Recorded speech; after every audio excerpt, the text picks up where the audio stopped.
Assalamualaikum warahmatullahi wabarakatuh. Yang terhormat kepada Bapak Dr. Wirmi Eka Putra, SE MSI, selaku dosen pengampu pada mata kuliah Akuntansi Syariah. Perkenalkan, nama saya Khairul Iksan dengan NIM C1C022022. Di sini saya akan mempresentasikan mengenai materi akad-akad lainnya. Baiklah, langsung saja memasuki pada materi yang pertama, yaitu mengenai akad shorf. Shorf menurut bahasa adalah penambahan, penukaran, penginderaan atau transaksi jual beli.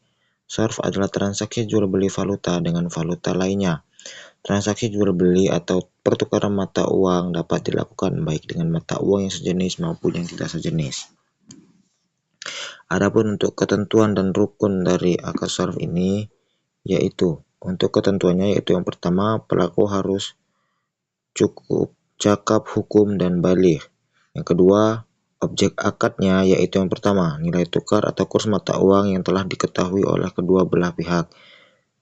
Valuta yang diperjualbelikan telah dikuasai baik oleh pembeli maupun penjual sebelum keduanya berpisah. Apabila mata uang atau valuta yang diperjualbelikan itu dari jenis yang sama, maka jual beli mata uang itu harus dilakukan dalam kuantitas yang sama, sekalipun modal dari mata uang yang berbeda. Dalam akad shorf tidak boleh ada hak khiyar syarat bagi pembeli. Yang ketiga yaitu ijab qabul, yaitu pernyataan dan ekspresi saling ridho atau rela di antara pihak-pihak pelaku akad yang dilakukan secara verbal, tertulis maupun korespondensi atau menggunakan cara-cara komunikasi modern. Adapun untuk rukun transaksi shorf terdiri dari yang pertama, pelaku terdiri atas pembeli dan penjual. Kedua, objek akad berupa mata uang. Yang ketiga, ijab qabul atau serah terima. Lanjut kepada akad yang berikutnya yaitu akad wadiah. Wadiah ini merupakan simpanan atau deposit barang atau dana kepada pihak yang bukan pemiliknya untuk tujuan keamanan. Wadiah adalah akad penitipan dari pihak yang mempunyai uang atau barang kepada pihak yang menerima titipan dengan catatan kapanpun titipan diambil, pihak penerima titipan wajib menyerahkan kembali uang atau barang titipan tersebut dan yang menjadi penjamin pengembali barang titipan. Sumber hukum dari akad wadiah itu terdapat pada Al-Quran, pada Quran surah keempat ayat ke-58, yang artinya sesungguhnya Allah menyuruh kamu menyampaikan amanat kepada yang berhak menerimanya, dan as-sunnah yang berbunyi, tunaikan amanat itu kepada orang yang memberi amanat kepadamu dan jangan kamu mengkhianati orang yang mengkhianatimu. Hadis riwayat Abu Daud dan Al-Tirmizi. Adapun untuk jenis-jenis akad wadiah, yaitu yang pertama wadiah amanah, yaitu wadiah di mana uang atau barang yang dititipkan hanya boleh disimpan dan tidak boleh didaya gunakan. Contohnya yaitu titipan barang di pusat perbelanjaan. Kedua, wadiah domanah, yaitu wadiah di mana si penerima titipan dapat memanfaatkan barang titipan tersebut dengan seiring pemiliknya dan meminjam untuk mengembalikan titipan tersebut secara utuh setiap saat pemilik menghendakinya. Contohnya yaitu tabungan. Adapun rukun dan ketentuan dari akad wadiah, yaitu rukun wadiah ada 3, diantaranya pelaku terdiri dari pemilik barang atau pihak yang menitip atau muwaddi dan pihak yang menyimpan atau mustauda. Objek wadiah berupa barang yang dititipkan atau wadian dan ijab qabul atau serah terima. Sedangkan ketentuan syariah yaitu pelaku harus cakap hukum, baligh serta mampu memelihara barang titipan. Objek wadiah, benda yang dititipkan tersebut jelas dan diketahui spesifikasinya oleh pemilik dan penyimpan. Ijab qabul atau serah terima adalah pernyataan dan ekspresi saling ridho atau rela di antara pihak-pihak pelaku akad yang dilakukan secara verbal, tertulis, melalui korespondensi atau menggunakan cara-cara komunikasi modern. Lanjut kepada akad yang berikutnya yaitu akad al-wakalah.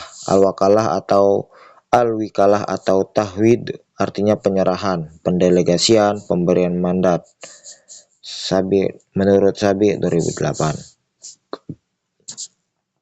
Akad wakalah adalah akad pelimpahan kekuasaan oleh satu pihak kepada pihak lain dalam hal-hal yang boleh diwakilkan. Sumber hukum dari akad al-wakalah terdapat pada Al-Quran, Quran surah 18 ayat 19 dan as-sunnah. Akad yang berikutnya yaitu akad al-kafalah. Akad al-kafalah adalah suatu perjanjian pemberian jaminan yang diberikan oleh penanggung atau kafiil kepada pihak ketiga atau makful lahu untuk memenuhi kewajiban pihak kedua atau pihak yang ditanggung atau makful anhul atau asil. Sumber hukum akad al-kafalah terdapat dalam Al-Quran dan As-Sunnah. Adapun untuk rukun dan ketentuan akad al-kafalah yaitu yang pertama, pelaku pihak penjamin atau kafiil yaitu baligh dan berakal sehat, berhak penuh untuk melakukan tindakan hukum dalam urusan hartanya dan rela dengan tanggungan kafalah tersebut. Kedua, pihak orang yang berhutang atau asil atau ma'ful anhu sanggup menyerahkan tanggungannya atau utang kepada peminjaman dikenal oleh penjamin. Tiga, yaitu pihak orang yang berpiutang atau ma'ful anhu diketahui identitasnya dapat hadir pada waktu akad atau memberikan kuasa atau berakal sehat. Kedua yaitu objek penjamin yaitu mahful bih yang terdiri dari merupakan pihak atau orang yang berutang baik berupa uang, benda maupun pekerjaan. Bisa dilaksanakan oleh penjamin, harus merupakan utang mengikat yang tidak mungkin hapus kecuali setelah dibayar atau dibebaskan. Harus jelas nilainya, jumlahnya dan spesifikasinya, tidak bertentangan dengan syariah. Yang ketiga, ijab kabul adalah pernyataan dan ekspresi saling ridho atau rela di antara pihak-pihak pelaku akad yang dilakukan secara verbal, tertulis, melalui korespondensi atau menggunakan cara-cara komunikasi modern. Akad yang berikutnya yaitu qardul hasan. Qardul hasan adalah pinjaman tanpa dikenai biaya atau hanya wajib membayar sebesar pokok utangnya. Pinjaman qard bertujuan diberikan pada orang yang membutuhkan atau tidak memiliki kemampuan finansial untuk tujuan sosial atau kemanusiaan. Sumber hukumnya terdapat pada Al-Quran, Quran Surah kedua, ayat 280 dan As-Sunnah. Akad yang berikutnya yaitu akad al-hiwalah. Hiwalah atau hawalah secara harfiah artinya pengalihan, pemindahan, perubahan warna kulit atau memikul sesuatu di atas pundak. Objek yang dialihkan dapat berupa utang atau piutang. Pada dasarnya adalah akad tabaruk yang bertujuan untuk saling menolong untuk mengharap ridha Allah. Terdapat beberapa jenis akad hiwalah, di antaranya dapat ditinjau dari segi objek akad. Hiwalah dibagi menjadi dua. Yang pertama, apabila yang dipindahkan itu merupakan hak menagih piutang, maka pemindahan itu disebut hiwalah al-haq, pemindahan hak atau anjak piutang. Yang kedua yaitu apabila yang dipindahkan itu kewajiban untuk membayar utang, maka pemindahan itu disebut hiwalah ad-dain atau pemindahan utang. Dan yang akad terakhir yaitu akad al-rohan. Rohan secara harfiah adalah tetap, kekal, dan jaminan. Secara istilah, rohan adalah apa yang disebut dengan barang jaminan, agunan, cagar, atau tanggungan. Rohan yaitu menahan barang sebagai jaminan atas utang. Akad rohan bertujuan agar pemberi pinjaman lebih mempercayai pihak yang berutang.